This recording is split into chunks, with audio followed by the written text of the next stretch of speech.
La economía conductual surge como una antítesis, por así decirlo, de lo que es esta situación neoliberal, ¿no? O neoclásica, por así decirlo, dentro del pensamiento economista, donde se plantea justamente eso, que hay una nueva especie, ¿no? El llamado Homo economicus. Y el Ujú. Homo economicus es aquel, o sería aquel, en teoría, que podría tomar las mejores decisiones basados en que tiene toda la posibilidad de recibir la información más amplia, ¿no? Y en función de ello, entonces va a tomar una decisión entre todas las posibilidades que maximice sus beneficios, ¿no? Y en ese sentido, entonces, estamos hablando de que es maximizador de beneficios, es racional y y posee acceso a toda la información, ¿no?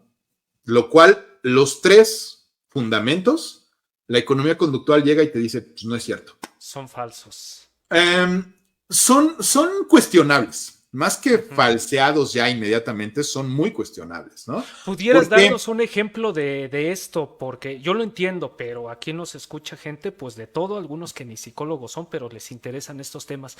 Un ejemplo así muy a ras de piso, te voy a dar el en ejemplo más donde se claro ponga este supuesto.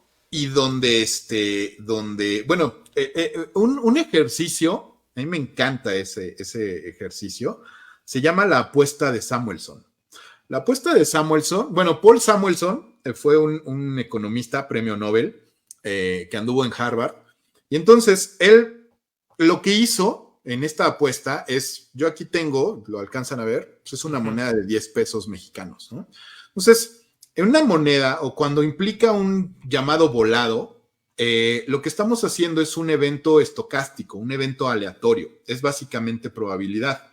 Sale águila o sol, como le decimos aquí en México, o cara o cruz, como les guste llamarlo, ¿no? Pero el caso es que es un evento de dos probabilidades de respuesta. Entonces, si lo hacemos como una relación, ¿no? Una razón, tendríamos 1 sobre 2 es 0.5. La Ujú. probabilidad de que caiga uno u otro no va a depender de cuántas veces yo lance la moneda. Así de simple. La probabilidad se va a mantener. De aquí mi necesidad de que sí se maneje o de que se regrese o de que se integre, por ejemplo, en la enseñanza de la psicología, lo que es la probabilidad. Y ahorita demuestro un poquito el por qué. Pero bueno, básicamente, Samuelson lo que hacía es ir planteándole incluso a sus compañeros que supuestamente son genios ahí o que eran genios ahí en Harvard, de esta apuesta sencilla. La primera parte era, a ver, si cada quien gana, ¿no? Pues el otro le tiene que dar $100 al otro, ¿no? O sea, el que pierda le tiene que dar $100 al que gana. Pues ahí, ¿cuál es la cuestión? Tienes un incentivo, tienes la misma probabilidad de obtener, o de ganar o de perder, y en ese sentido, pues como había una misma probabilidad y la ganancia o la pérdida era exactamente la misma, la gente podía entrarle sin problemas. Cuando este incentivo se varía en términos de su cantidad, vas a ver una mayor proclividad o incluso una aversión a jugar o a hacer la apuesta, a pesar de que la probabilidad es la misma siempre, Ujú. ¿no? Y entonces, ¿qué es lo que establecía Samuelson? O sea, por ejemplo, en un primer momento decía Samuelson, bueno, si yo pierdo, yo te doy $200. Si yo gano, tú me tienes que dar $100. Entonces, ¿qué era lo que veía la otra persona? Bueno, pues tengo la misma probabilidad, o aparentemente la información es, tengo la misma probabilidad, pero el hecho de que pueda ganar más, como que para la persona incrementa la probabilidad de tener una victoria, por así Ujú. decirlo, ¿no? Aunque es un evento aleatorio totalmente, ¿no? Entonces, en ese sentido, la gente era más proclive a qué? Pues a querer jugar, ¿no? Pero si Samuelson les cambiaba la dimensión, ¿no? Del incentivo en el sentido de, bueno, si yo gano, tú me vas a dar 200, ¿no? Y si tú ganas, yo te voy a dar solamente $100. Casi todo mundo decía, no quiero jugar. Entonces, Ujú. una opción dirías, ok, pues sí están tratando de maximizar, ¿no? Minimizar las pérdidas. Sí, pero estás en una situación donde si la información es perfecta, tienes la misma probabilidad. Ujú. Ahora, incluso, ¿no? Una de las cosas muy interesantes es que Samuelson lo planteaba, por ejemplo, nada más de esto lo jugamos hoy.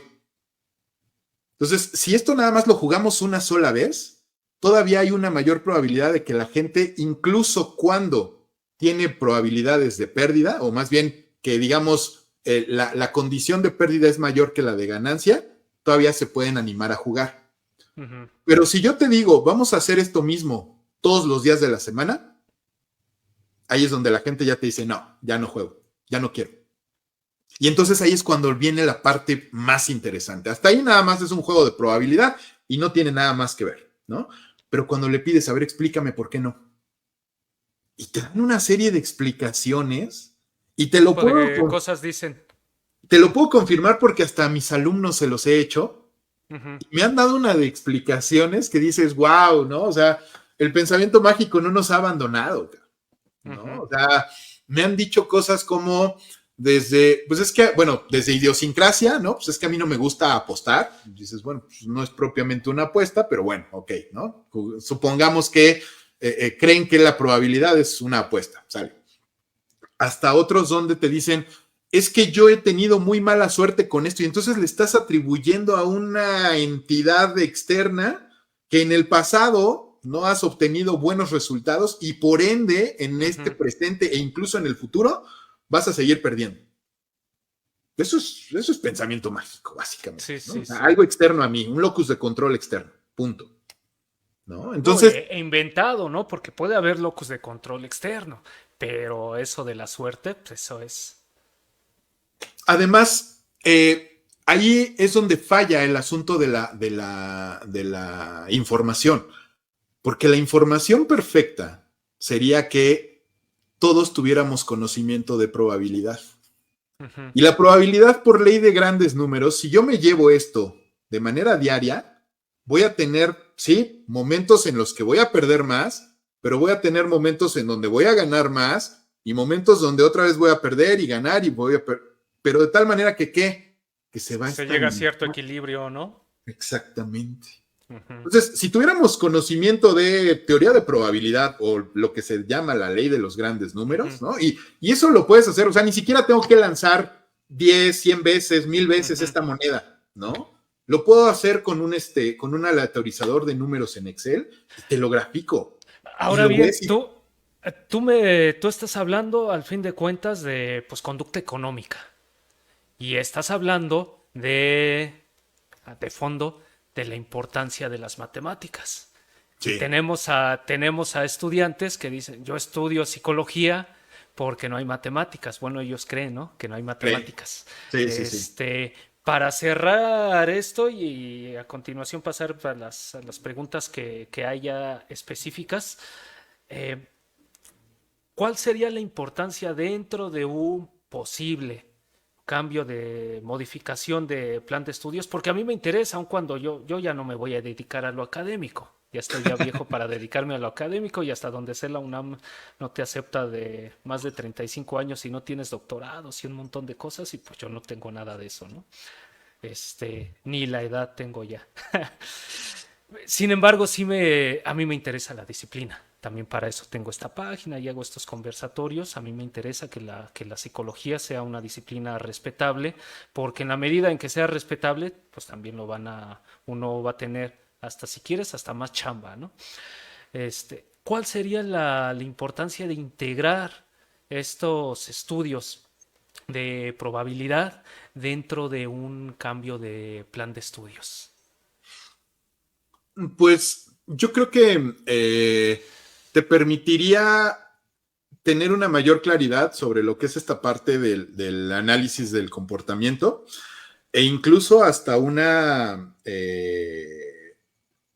cierto nivel de predictibilidad. O sea, ahorita yo te hablé de eventos aleatorios, de eventos estocásticos, donde si es una moneda o si es un dado del número de caras que quieras, pues tienen todos la misma probabilidad de ocurrencia.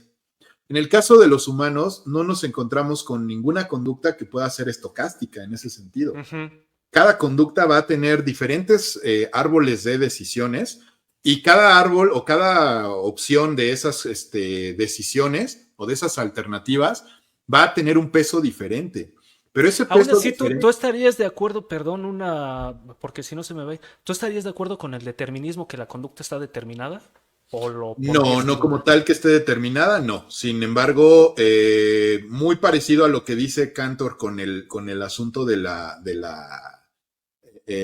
segmento interconductual, o sea, existen factores dentro del escenario, ¿no? Los setting factors, que pueden incrementar, o sea, lo que anteriormente, durante la definición de Rives, le llamó efectos o factores disposicionales, es decir, todo aquello que puede incrementar la probabilidad de ocurrencia de cierto evento.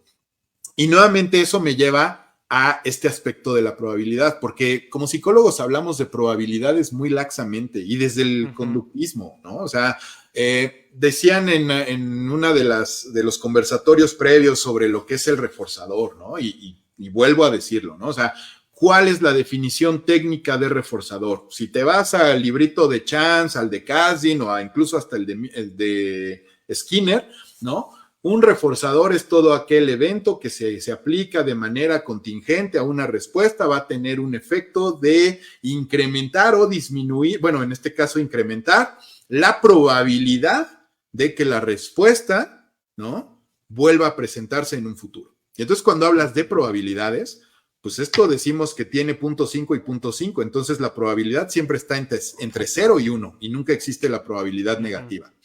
Entonces dime, el darle un dulce a un niño o reforzarlo con una actividad o con una conducta de actividad, por ejemplo, ver la televisión o un reforzador meramente social, uno Habría un supondría... problema para definir la probabilidad, ¿no? En ¿Cuál ese es caso. la probabilidad que tiene cada uno? Y cada uno tiene un peso diferente. E incluso va a tener un peso muy particular en el mismo individuo en diferentes etapas de su vida, ¿no? Al niño le va a gustar quizás más la televisión y entonces podríamos decir que eso tiene un factor de probabilidad de 0.7. Estoy inventándomelo, ¿no? Mientras que ya al adolescente, ya la televisión ya no le interesa, ya lo que le interesa es el reforzador social a través de que hablen con él, etcétera, etcétera. Entonces el reforzador social va a tener un valor de 0.8, pero resulta que pues, es un trabajador asalariado y entonces lo que prefiere es más bien que le paguen sus horas extra o que le den un incentivo monetario o un ascenso o lo que sea.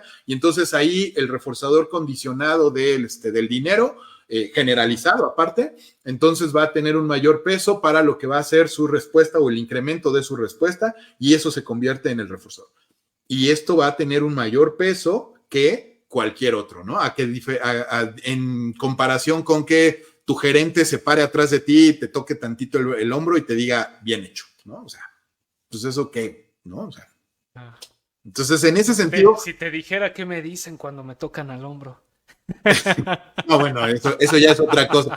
Pero en ese sentido, a lo que voy con el asunto de la probabilidad y sobre todo la probabilidad que tiene ya que ver con cuestiones de condicionales, ¿no? O sea, porque una cosa es probabilidad y otra cosa es probabilidad condicional, o sea, ya hablando desde un punto de vista bayesiano, que eso ya está más avanzado todavía, sí podríamos tener un análisis mucho más fino, que a muchos no les gustaría porque dirían, es que eso ya es la matematización exagerada del comportamiento, bla, bla. Sí, pero tendrías una situación de análisis mucho más claro con respecto a ese individuo en particular y podrías determinar cuál puede ser mejor en términos, por ejemplo, de una forma de intervención, de un reforzador, de qué elementos pueden ser más funcionales para él o para ella, de acuerdo al ámbito en el cual te estás desempeñando, ¿no? Y eso te daría más facilidad, a diferencia de estar probando con otra cosa y decir, es que este reforzador no funcionó, bueno, a ver, vamos a cambiarle a otro, bueno, vamos a cambiarle a otro, ¿no? Y puedes Sí, se hacerlo. andan testeando nada más. Exactamente, ¿no? Y entonces eso ya te da como que una mayor, creo yo, te podría dar una mayor claridad e incluso hasta pues lo que hemos tratado desde hace años y que desde Watson, ¿no? Decía, pues es que el objetivo de la psicología tendría que ser no nada más el control, que yo no le voy tanto al control, sino más bien a la predicción. ¿Qué tanto podría predecir cierto comportamiento o no? Y aún así, nos podemos encontrar con que puede haber esta situación lingüística o cognitiva, si así le quieres llamar, en forma de estos llamados sesgos, que nos van a tocar hablar posteriormente de esto, de cómo se distorsiona esa toma de decisiones desde la racionalidad y el por qué no podemos necesariamente ser tan racionales, porque aún así, con toda la información, seguimos regándola.